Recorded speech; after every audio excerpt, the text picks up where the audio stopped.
Just record it to the computer. Yeah. Hey, Rachel, happy Tuesday. Happy Tuesday. So the purpose of our conversation today is to talk to each other about our upcoming event, Yoga and Storytelling, Balance, Nourish, Vision. Such a nice title. Good job. Really looking forward to it.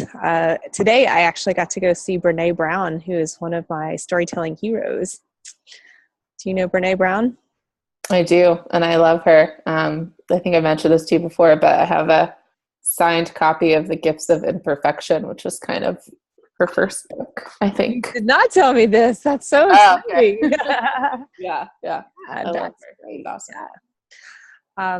So I'm coming into this conversation feeling all wibbly and thinking a lot about heroes and sheroes in our lives. And you are one of my sheroes because you do such great, interesting work all over town.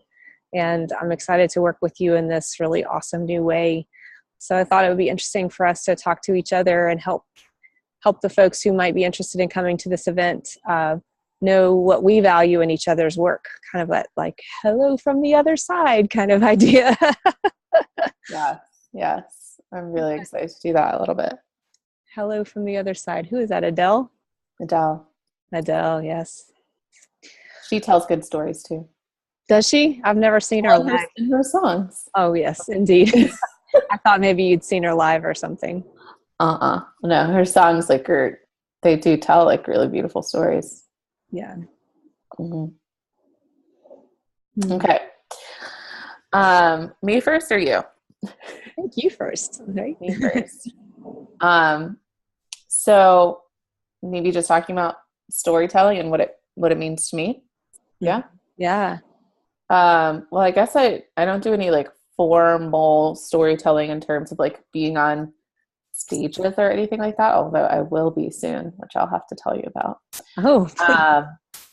But I kind of consider like being in the yoga classroom and supporting people and moving with their bodies like a way of like kind of like physical storytelling, like as people navigate what they're noticing sensation wise and just navigating how they feel, like there's like a story that your body wants to tell you.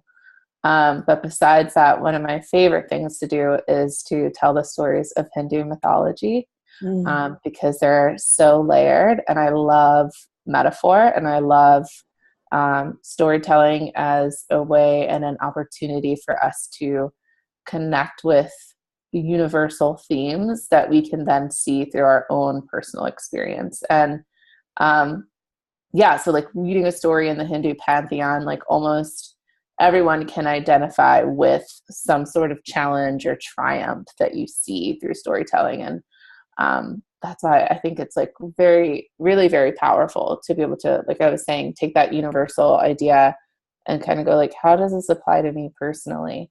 And using that as an opportunity for learning and growth and personal development, all that good stuff. I love that. And, going back to Brene Brown, I feel like that's what she really teaches us to value for our own journeys, and in terms of not trying to cover that stuff up, because I think that's what we are taught that we should do, is just like cover up the challenge and only show the boxed in, super brave face. And I think if we can show the struggle as our heroes that have come before us have done, then we're better off. Do you remember, like, did you have storytelling in your family growing up? Do you know what your earliest memories of storytelling are? Yeah, that's a really good question. I don't know if I had like storytelling in my family. I guess we did. So I'm first generation American. My family's from Jamaica. So a lot of my stories were just like about my ancestors and stories about Jamaica that my parents would tell me, mostly about kind of like their life compared to my life. And then I read a lot as a young child. So I spent a lot of time in kind of like fantasy bookland. I don't know if you know this book, but Harriet the Spy was one of my favorite books. I loved how she was just kind of like always like checking out what's going on with people and making up her own stories and figuring out what's going on. So yeah, those are kind of my childhood experiences with it. Yeah. Mm, I love that. So I'm curious to know, what's your personal yoga practice like? How does it impact what you do through storytelling? Um, well, I've been practicing yoga off and on since I was in my 20s. I think it's definitely one of those things that sort of like sits there and sometimes makes me feel guilty because I'm not doing it. And then sometimes I get really into it for a while. I owned my first house ever. Like even growing up, we didn't have our own homes. We had parsonages. Mm.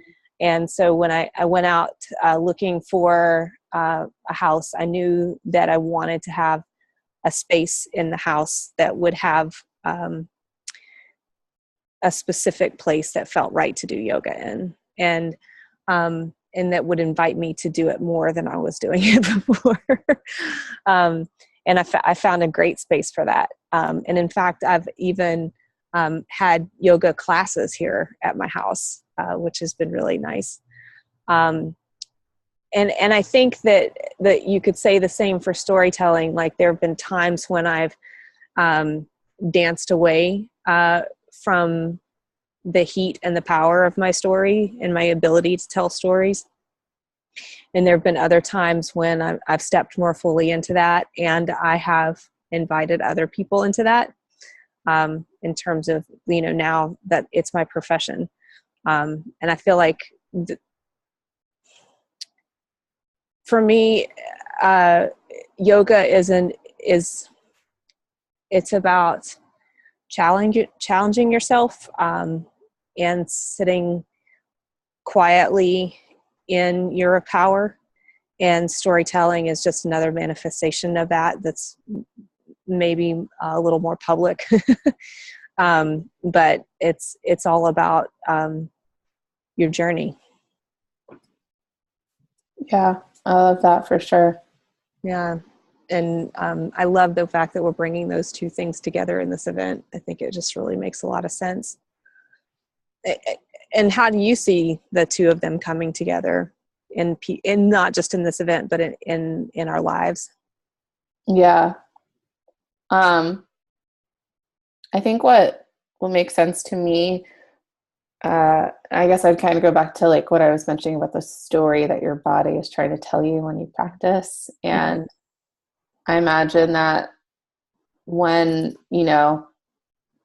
we're connecting to how we actually feel and what we actually want to say and who we want to be, a part of that is like being in our body, Mm-hmm. being anchored and steady. So I really see yoga and honestly any form of movement or embodied practice as an opportunity to practice coming home to yourself so that when you share, it can come from, again, like that anchored, steady, grounded place. Yeah. So you can really offer something that's honest and true. Yeah. Remember, I was not given a good legacy in terms of both personal caretaking and honesty with others. Like that's just something that's been a part of my journey as I've grown into adulthood. And the way that first became clear to me was in my 20s. I wound up in the hospital with a partial obstruction in my bowel because I literally was not doing what I should, Yeah. And that was the time in my life when I started going to yoga for the first time. And so now I think that's how I see it is that personal care is about constantly tapping back into my story so that my body is a part of that, understanding that if I don't start here, then I'm not going to be able to take care of anything else. Yeah, 100%. Yeah. So I guess anybody else who's listening into this conversation, we hope that you'll come and caretake both your body and your story and help us journey toward the end of the year together. Yeah, it's going to be good. We're going to have snacks and fallish drinks. And we're going to be at this lovely dance studio over at Wagon Works on the southwest side of town. It's a beautiful fall day here. Hopefully it'll be that as well. And even if it's not, it'll be a great way to be together on a Sunday. Yeah. What are you most excited about? For the event? Uh-huh. I think I'm most excited about people getting to come together to do something that's good for themselves, but also to get to know each other through their stories. I think that's something that we're seeing shifting in the yoga community, that sometimes yoga can be this thing where like you come in and you do it and then you leave. And you do this thing and it's super transformative and maybe like really supports your everyday life, but it might take you like a couple classes or a couple months to even like say hi to the person that's like 4 mats down from you or something like that. So, I try to do, when I can, really fun programming where people can come together. Like I do dinners and stuff like that. So I see this as kind of like another extension of that, where it's like, I say this a lot, where yoga can feel like a thing that's personal, but really our yoga kind of creates this ripple effect where it changes the world around us, and it's like we do our yoga for us, but it's also for everyone that we're in relationship with, whether they're people that we are in intimate relationships with or not. So like intentionally bringing together yoga with a communal activity and gathering where you talk literally about like story and how you got here and who you are, like what a what a cool way to use a practice as a tool for connection. Yeah, I'm really excited about, this is something I've been wanting to try for a while. I love the integrative approach and just the ability to see yoga and storytelling come together in this way. And I'm especially excited about the manifesting stories section, because I feel like anytime we can try to, I think Octavia Butler has a great quote about how science fiction is just about trying to manifest the future that we want. And I think that's a really cool exercise that we're going to do. So yeah, I'm into that. Yeah. Well, anyway, thanks guys. We look forward to seeing you on Sunday, November 5th, 10 to 1 at Wagon Works at the dance. What's the name? Workroom. Workroom, yes. All right. Thanks, y'all. Thank you.